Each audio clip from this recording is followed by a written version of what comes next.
بسم اللہ الرحمن الرحیم۔ آج کی ہماری گفتگو کا عنوان ورثت کی صورت میں یہ سوال کیا گیا، کسی عورت کا حمل ضائع ہو جائے تو حمل ضائع ہونے کے بعد اس عورت کے لیے پنجگانہ نماز پڑھنا، ماہ رمضان المبارک کے روزے رکھنا، اس کے بارے میں شرعی طور پر کیا حکم، کیا ضابطہ ہے، شریعت اس بارے میں ہماری کیا رہنمائی فرماتی ہے۔ ہمیں سب سے پہلے یہ جاننا ہوگا کہ جب عورت کا حمل ضائع ہوا تو اس حمل میں بچے کے اعضاء میں سے کوئی عضو بنا ہوا تھا یا عضو نہیں بنا ہوا تھا۔ اگر بچے کے اعضاء میں سے کوئی عضو ظاہر ہو جاتا ہے، کوئی عضو بنا ہوا تھا، تو پھر اس عورت پر نفاس کے احکام جاری ہوں گے۔ نفاس کیا ہے؟ یعنی جب عورت بچے کو جنم دینے کے بعد عورت کو جو خون آتا ہے وہ نفاس کا خون ہوتا ہے۔ اس کی زیادہ سے زیادہ مدت 40 دن ہے، کم از کم اس کی مدت کچھ بھی نہیں ہے۔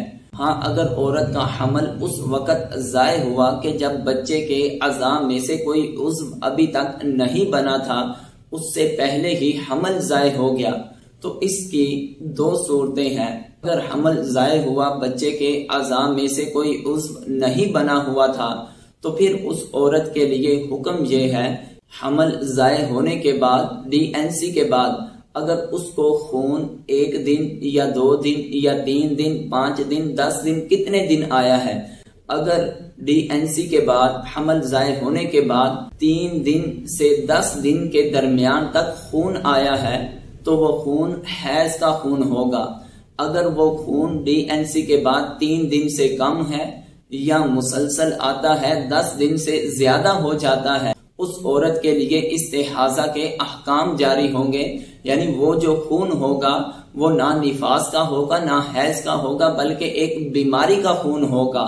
اب تینوں کے بارے میں حکم یہ ہے کہ اگر عورت کو نفاس کا سلسلہ ہے تو اب اس عورت کے لیے زیادہ سے زیادہ مدت 40 دن ہے، اس سے پہلے کم از کم مدت کچھ بھی نہیں ہے۔ جب اس کا خون رک جائے وہ روزے بھی رکھے، پنجگانہ نماز بھی ادا کرے۔ ہاں، اگر حمل کے ضائع ہونے کے بعد وہ خون کی مدت 3 دن سے لے کر 10 دن کے درمیان تک ہے تو پھر وہ حیض کا خون ہوگا۔ تو حیض کے بارے میں حکم یہ ہے کہ جب عورت حائضہ ہو تو اس کے لیے نماز پڑھنا، رمضان المبارک کے روزے رکھنا، اس عورت کے ساتھ ہم بستری کرنا، یہ تمام کا تمام حرام ہوتا ہے۔ جب اس کا حمل ضائع ہوا، حمل ضائع ہونے کے بعد اس کو 3 دن سے کم خون آتا ہے یا 10 دن سے زیادہ آتا ہے تو وہ خون جو ہے وہ استحاضہ یعنی بیماری کا خون ہوگا۔ اس صورت میں اس عورت کو نماز بھی پڑھنی ہوگی، رمضان المبارک کا روزہ بھی رکھنا اس پر ضروری ہے، اور خامد اس کے ساتھ اگر ہم بستری بھی کر لیں تو وہ بھی شرعی طور پر جائز ہے، اس میں کچھ بھی قباحت نہیں۔